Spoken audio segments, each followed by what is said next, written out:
Hi friends, ఇదేం చెట్టో తెలుసా? నేతి బీరకాయ చెట్టు.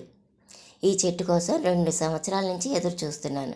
ఈ నేతి బీరకాయలకి కార్తీక మాసంలో చాలా ప్రత్యేక స్థానం ఉంది. కార్తీక మాసంలో ఒక్క కాయైనా కంపల్సరిగా తినాలి అంటారు.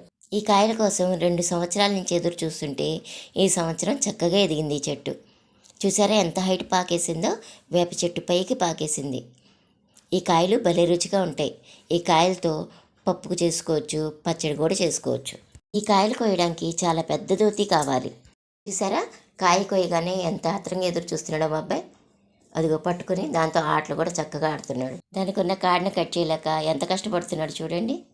ఈ నేతి బీరకాయలు కొయ్యాలంటే చాలా పెద్ద దోతినే కావాలి, ఎందుకంటే చాలా హైట్ పాకిద్ది ఈ చెట్టు. ఈ కాయలు కోయడానికి అస్సలు కనబడవు. ఎలాగైతేనే 3 కాయల కోసం ఇలాంటి మంచి వీడియోల కోసం మా ఛానల్ని సబ్స్క్రైబ్ చేసుకోండి. Thanks for watching.